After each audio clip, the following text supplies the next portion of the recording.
नमस्कार साथियों, मैं अनीता श्रीवास्तव आपका हार्दिक अभिनंदन करती हूँ।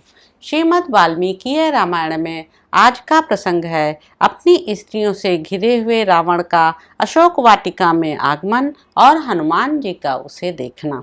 इस प्रकार फूले हुए वृक्षों से सुशोभित उस वन की शोभा देखते और विदेह नंदिनी का अनुसंधान करते हुए हनुमान जी की वह सारी रात प्रायः बीत गई। केवल एक पहर रात बाकी रही। रात के उस पिछले पहर में छहों अंगों सहित संपूर्ण वेदों के विद्वान तथा शेष यज्ञों का यजन करने वाले ब्रह्म राक्षसों के घर में वेद पाठ की ध्वनि होने लगी, जिसे हनुमान जी ने सुना। तदंतर मंगल वाद्यों और श्रवण सुखद शब्दों द्वारा महाबली महाबाहु दशमुख रावण को जगाया गया। जागने पर महान भाग्यशाली एवं प्रतापी राक्षस राज रावण ने सबसे पहले विदेह नंदिनी सीता का चिंतन किया। उस समय नींद के कारण उसके पुष्पहार और वस्त्र अपने स्थान से खिसक गए थे। वह मदमत्त निशाचर काम से प्रेरित हो सीता के प्रति अत्यंत आसक्त हो गया था, अतः उस काम भाव को अपने भीतर छिपाए रखने में असमर्थ हो गया। उसने सब प्रकार के आभूषण धारण किए और परम उत्तम शोभा से संपन्न हो उस अशोक वाटिका में ही प्रवेश किया, जो सब प्रकार के फूल और फल देने वाले भांति भांति के वृक्षों से सुशोभित थी। नाना प्रकार के पुष्प उसकी शोभा बढ़ा रहे थे। बहुत से सरोवरों द्वारा वह वाटिका घिरी हुई थी। सदा मत वाले रहने वाले परम अद्भुत पक्षियों के कारण उसकी विचित्र शोभा होती थी। कितने ही नयनाभिराम क्रीड़ा मृगों से भरी हुई वह वाटिका भांति भांति के मृग समूहों से व्याप्त थी। बहुत से गिरे हुए फलों के कारण वहां की भूमि ढक गई थी। पुष्प वाटिका में मणि और सुवर्ण के फाटक लगे थे और उसके भीतर पंक्तिबद्ध वृक्ष बहुत दूर तक फैले हुए थे। वहां की गलियों को देखता हुआ रावण उस वाटिका में घुसा। जैसे देवताओं और गंधर्वों की स्त्रियां देवराज इंद्र के पीछे चलती हैं, उसी प्रकार अशोक वन में जाते हुए पुलत्स्य नंदन रावण के पीछे पीछे लगभग 100 सुंदरियां गईं। उन युवतियों से किन्हीं ने सुवर्णमय दीपक ले रखे थे, किन्हीं के हाथों में चंवर थे तो किन्हीं के हाथों में ताड़ के पंखे। कुछ सुंदरियां सोने की झारियों में जल लिए आगे आगे चल रही थीं और कई दूसरी स्त्रियां गोलाकार ऋषि नामक आसन लिए पीछे पीछे जा रही थीं। कोई चतुर चालाक युवती दाहिने हाथ में पेय रस से भरी हुई रत्न निर्मित चमचमाती कलशी लिए हुए थी। कोई दूसरी स्त्री सोने के डंडे से युक्त और पूर्ण चंद्रमा तथा राजहंस के समान श्वेत छत्र लेकर रावण के पीछे पीछे चल रही थी। जैसे बादल के साथ साथ बिजलियां चलती हैं, उसी प्रकार रावण की सुंदरी स्त्रियां अपने वीर पति के पीछे पीछे जा रही थीं। उस समय नींद के नशे में उनकी आंखें झपी जाती थीं। उनके हार और बाजूबंद अपने स्थान से खिसक गए थे, अंगराग मिट गए थे, चोटियां खुल गई थीं और मुख पर पसीने की बूंदें छा रही थीं।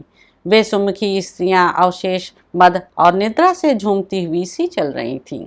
विभिन्न अंगों में धारण किए गए पुष्प पसीने से भीग गए थे और पुष्पमालाओं से अलंकृत केश कुछ कुछ हिल रहे थे। जिनकी आंखें मदमत्त बना देने वाली थीं, वे राक्षस राज की प्यारी पत्नियां अशोक वन में जाते हुए पति के साथ बड़े आदर से और अनुराग पूर्वक जा रही थीं। उन सब का पति महाबली मंद बुद्धि रावण काम के अधीन हो रहा था। वह सीता में मन लगाए मंद गति से आगे बढ़ता हुआ अद्भुत शोभा पा रहा था। उस समय वायुनंदन कपिवर हनुमान जी ने उन परम सुंदरी रावण पत्नियों की करधनी का कलनाद और नूपुरों की झनकार सुनी। साथ ही अनुपम कर्म करने वाले तथा अचिंत्य बल पौरुष से संपन्न रावण को भी कपिवर हनुमान ने देखा, जो अशोक वाटिका के द्वार तक आ पहुंचा था। उसके आगे आगे सुगंधित तेल से भीगी हुई और स्त्रियों द्वारा हाथों में धारण की हुई बहुत सी मशालें जल रही थीं, जिनके द्वारा वह सब ओर से प्रकाशित हो रहा था। वह काम, दर्प और मद से युक्त था। उसकी आंखें टेढ़ी, लाल और बड़ी बड़ी थीं। वह धनुष रहित साक्षात कामदेव के समान जान पड़ता था। उसका वस्त्र मथे हुए दूध के फेन की भांति श्वेत, निर्मल और उत्तम था। उसमें मोती के दाने और फूल टके हुए थे। वह वस्त्र उसके बाजूबंद में उलझ गया था और रावण उसे खींचकर सुलझा रहा था। अशोक वृक्ष के पत्तों और डालियों में छिपे हुए हनुमान जी सैकड़ों पत्रों और पुष्पों से ढक गए थे। उसी अवस्था में उन्होंने निकट आए हुए रावण को पहचानने का प्रयत्न किया।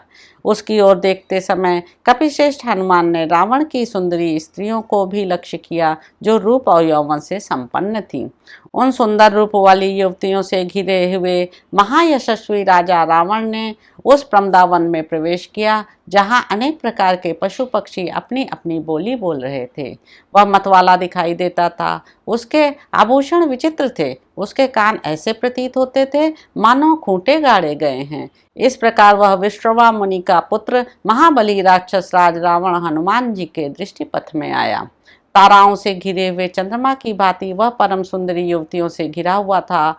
महातेजस्वी महाकपि हनुमान ने उस तेजस्वी राक्षस को देखा और देखकर यह निश्चय किया कि यही महाबाहु रावण है।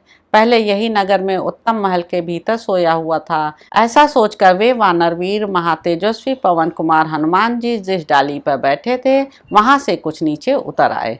यद्यपि मतिमान हनुमान जी भी बड़े उग्र तेजस्वी थे, तथापि रावण के तेज से तिरस्कृत से होकर सघन पत्तों में घुसकर छिप गए। उधर रावण काले केश, कजरारे नेत्र, सुंदर कटिभाग और परस्पर सटे हुए स्तन वाली सुंदरी सीता को देखने के लिए उनके पास गया। तो इस प्रकार साथियों, सुंदर कांड में निहित 18वां सर्ग यहाँ पर समाप्त होता है। इसके अगले अंक में आप जानेंगे कि रावण को देखकर दुख, भय और चिंता में डूबी हुई सीता की अवस्था का वर्णन। तो अब आपसे अगले अंक में मुलाकात होगी। मेरे YouTube चैनल संवाद विद अनीता को लाइक करें, शेयर करें, सब्सक्राइब करें। धन्यवाद साथियों।